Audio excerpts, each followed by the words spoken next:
मनुष्य सब कुछ जानता है।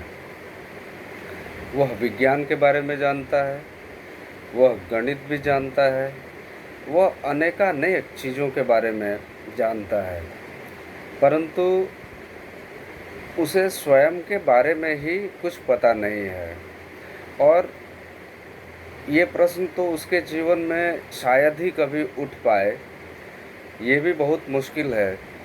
अधिकतर मनुष्य अपने बारे में जानने के लिए उत्सुक भी नहीं हैं। उनके जीवन में यह एक प्रश्न है ही नहीं। और यह भी सत्य है कि आप संसार या सांसारिक चीज़ों के बारे में जो कुछ भी जान लें, जितना भी जान लें, बिना अपने बारे में जाने हुए आप संसार को भी जान लें तो भी आपका जानना सार्थक हुआ ही नहीं।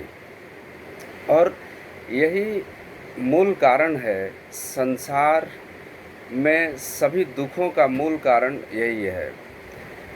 आप स्वयं को जाने बिना सब कुछ जानने की चेष्टा करते हैं। आप ब्रह्मांड को जानने की कोशिश कर रहे हैं, आप विज्ञान के बारे में जान चुके बहुत कुछ और जानने की कोशिश कर रहे हैं, परंतु स्वयं को जानने की कोशिश आपकी कब शुरू होगी वो तो परमात्मा जाने।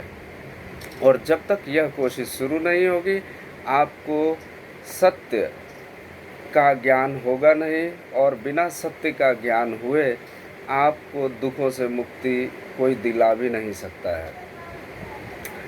तो बिना आत्मज्ञान के बिना आपका संसार दुखों से ही भरा हुआ रहेगा। आप चाहे जो भी कर लें, आप पद प्रतिष्ठा, मान सम्मान, रुपया पैसा कुछ भी कमा लें, कुछ भी खा लें, कहीं भी चले जाएं, आपका दुख उतना का उतना ही बना हुआ रहेगा।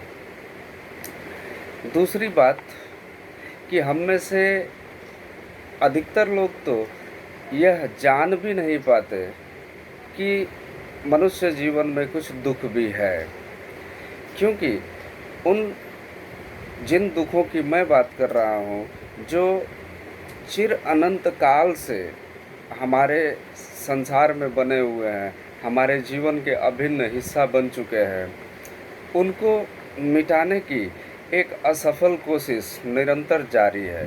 सारा मानव समाज इस बात को जानने और मानने की जगह कि मनुष्य जीवन में दुख है, वह उस दुख पे मरहम लगाने के लिए मरहम धन पद प्रतिष्ठा आदि सारी चीज़ों को एक मरहम के रूप में इस्तेमाल करता है। और गलती यहीं से शुरू हो जाती है, क्योंकि दुख का स्वभाव जैसा होगा उसका